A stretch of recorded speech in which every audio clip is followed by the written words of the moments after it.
Hi guys, I'm Charlie Book Fanatic. Welcome back to my channel. And today I'm going to do my August wrap up. This will include all the books I read in August and also the books I've read for the part of August where I did the reading quest. I will link my TBR for the reading quest down below if you're interested in that. But let's get started because I've read quite a few books in August. The first book is One of Us is Lying by Karen M. McManus. This is a book about 5 teenagers who end up in detention and only 4 of them come out of detention because one of them has died. I only rated this one 2 stars.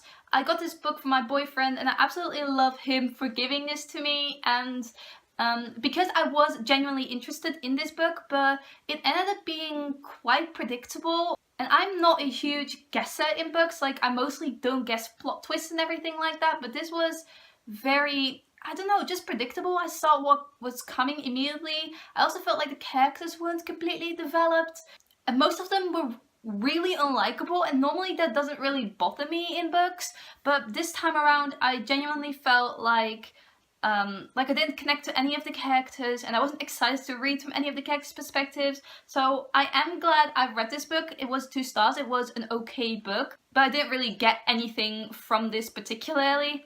And the second book I tried to read was The Winner's Crime, which is the second book in the Winner's Trilogy by Marie Witkowski, but I didn't finish this one. I DNF'd it at, I think, 100 pages. I didn't rate it either.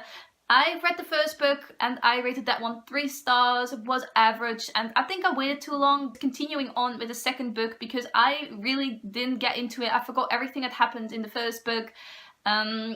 I didn't think it was exciting at all. It was very slow from the get-go. I wasn't interested in what was going to happen, so I DNF'd it. I didn't want to waste my time on a book I didn't really care about anyway. First book, The Winner's Curse, is set in a fantasy world without magic. It follows a general's daughter and she falls in love with a slave she bought at an auction. I said that was average, and then the second book didn't really grab me either, so I just DNF'd this entire series. And the third book I read in August was a book I really liked, and that was The Inexplicable Logic of My Life by Benjamin Alire Sanz. This is Sanz's newest release and I rated it 4 stars. If you've watched my channel for a while, you know that Sanz is one of my favourite authors ever. I love this Aristotle and Dante, Sammy and Juliana in Hollywood, Last Night I Sang to the Monster, and other books by him I absolutely loved. And I expected nothing less from this book. I didn't like it as much as I liked Ari and Dante, but I still really liked this new book of his. I really like how he inserts himself into a lot of his stories.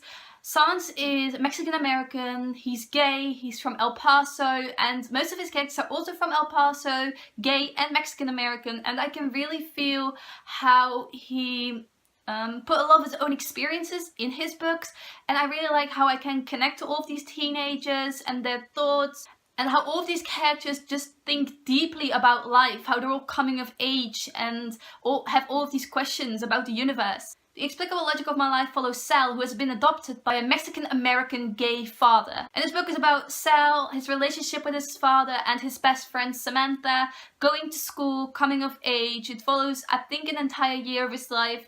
I really liked the story. It reminded me a lot of Ari and Dante, but this one was a lesser one, so I rated it lower than I rated Ari and Dante, but I still really love this one and I would highly recommend it to you. And I read an e-arc I got, and that was The Gravekeepers by Elizabeth Byrne. This is a fantasy YA, and it follows 2 sisters. It's set in this world where these 2 sisters are children of the owners of a cemetery. Everyone in this world is a gravekeeper. They all already own their graves from the age of 12. When they are 12, they get a whole celebration with their parents, decorating their graves and then opening up their graves. And it's a very strange world, but it follows these 2 very young sisters called Athena and Laurel. Athena is the oldest sister. She's spending all of her time in her grave recently, but Laurel really doesn't want to spend any of her time in her grave. She'd rather be exploring the cemetery. They live secluded lives, they don't really know anyone. Their oldest sister has died in a tragic accident and their parents try to protect them as much as possible. Plot of this book is Athena going back to school, Laurel meeting a boy in a cemetery, and there also being a ghost in the Wyndham sisters' house. Another book I managed to read was Lullabies by Lang Liev. This is one of her poetry collections, one of her older ones. And I rated this one 3 stars. I really like some of the poems in here, not all of them. My favourite poetry collection by her is still The Universe of Us, which I will link down below. I absolutely love that one.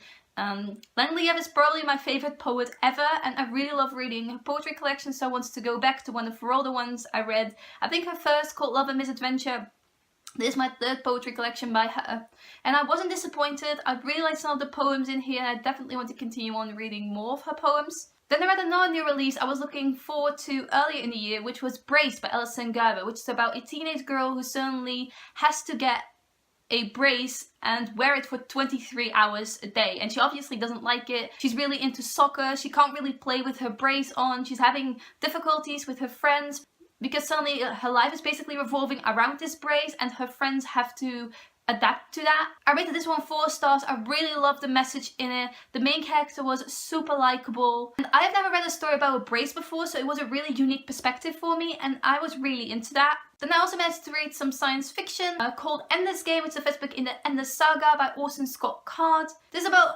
the youngest boy in the family who gets sent off to this academy to become a boy soldier. Basically, he has to become this really good commander. In this world, it's usual for people to only get one child, but this family has had 3 children.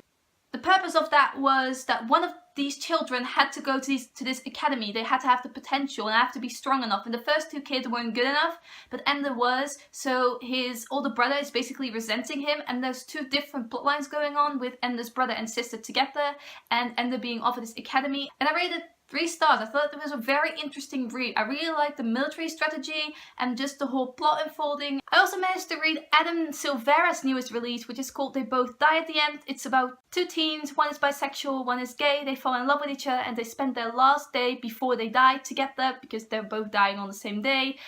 And it's their story, and from the title you already know what's going to happen and you're like reading up to that point, and it's a very sad story, but it really wasn't my cup of tea. I only rated 2 stars. I read History's All You Left Me by Adam Silvera and I really liked that one, but this one just really wasn't my thing.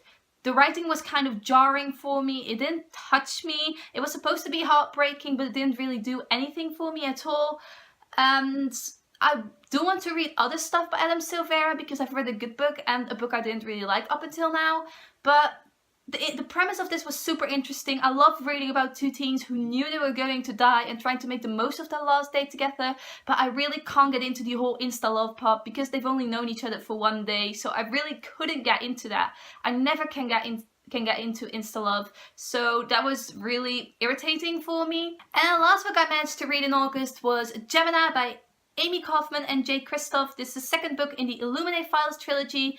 This was a reread for me and I read it with my boyfriend who read it for the first time. We did a discussion video together on Illuminae and Gemini, so if you want to check it out, I'll leave it down below. We discuss our opinions on this book and also Illuminae there, but I, again, really like this one. Still less than Illuminae, but I up my rating to 4.5 stars instead of 4, and because this is so action-packed, the series is incredibly well written. The file format is also really cool. I will basically forever love this series. I can't wait for the 3rd book to come out in March. It's my birthday month. Obsidio. I love this series forever. Like, it's one of my favorite series ever. So this is my August wrap up. I hope you enjoyed this video. Let me know down below which books you've read in August, if you've read any of the books I mentioned and what you think about them. I would love to know. Thanks for watching. Goodbye!